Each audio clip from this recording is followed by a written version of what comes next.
Hello, everybody. So, with all the news going on about the supply chain shutdown and things not getting to the stores appropriately, and all these boats off of the coast of LA, um, I figured maybe I should expand on that a little bit.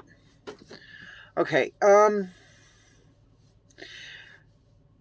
when a container ship comes in, the process is such that they have to get the containers off the boat into the ports. And then once they get them into the ports, they have to get them onto what we call chassis. Those are the frames that pretty much put tires underneath that. And then those chassis get trucked to a warehouse not far from there, where if it's got to go through customs, it gets that done. If it has to go through quarantine, it does that. Whatever needs to be done in order for it to be shipped elsewhere throughout the country. And then trucks come into the warehouse and pick up that product. They're also bringing stuff into the warehouse that has to go back out. And that stuff gets loaded back up into the containers and goes back to the ports. Now, in order for a truck to get into the port, they have to come in with a container and a chassis. Because you can't just show up and grab something. They have to keep the numbers where the balance, so that they've got the right number of chassis for the containers on the, anyway, it's a you can't have 6 and 2. It just doesn't work. So you have to have the 6 and the 6. So the problem is we've got more stuff coming in than we have going out, and it's only getting worse.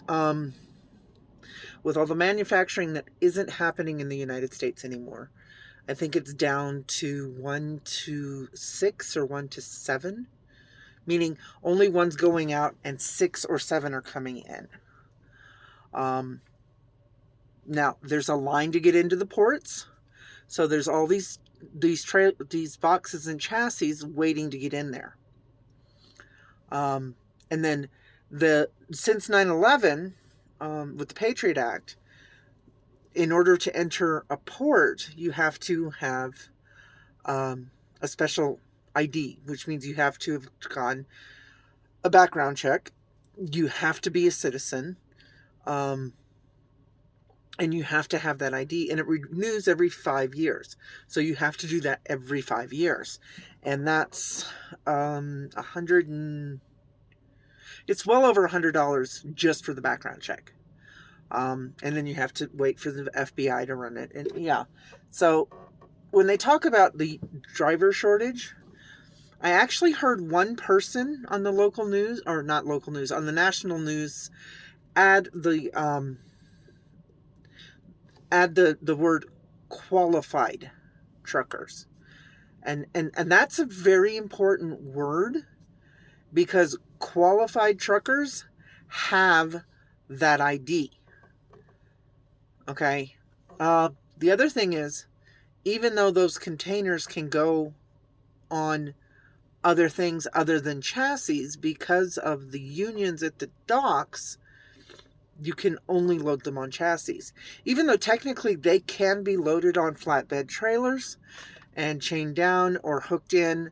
Matter of fact, I've hauled freight in a container on a flatbed trailer before. The problem is they're not allowed in the docks. So running the docks 24/7 isn't going to fix the problem, because all of the other regulations are still in place. Not to mention the fact that that's just the federal side. California has its own regulations that are slowing things down. First off, they're still on pandemic spacing guidelines, so that slows everything up there. They don't have as many people working as closely. Things are getting bogged down because everything has to be cleaned down between shifts. They're union, so only union people can work there. And union people have certain guidelines on what they can and cannot do for overtime. And then there's also the California regulations on emissions, which have a lot to do. Right now, if your truck is older than a 2011, it's not even allowed in the state of California because of their regulations. And there's certain, and people aren't buying trucks in California because they've passed bills so that come 2035, you can't operate a diesel-powered semi-truck in the state of California. It has to be electric trucks, and those trucks don't even exist right now. So there's a lot of issues that's going on with the ports that have caused a lot of problems. Not only that, but the land out there in coastal California is so expensive that expanding the port, it's impossible. It's too much California beachfront property that nobody's willing to give up, or that the cost is too exorbitant for them to even think about.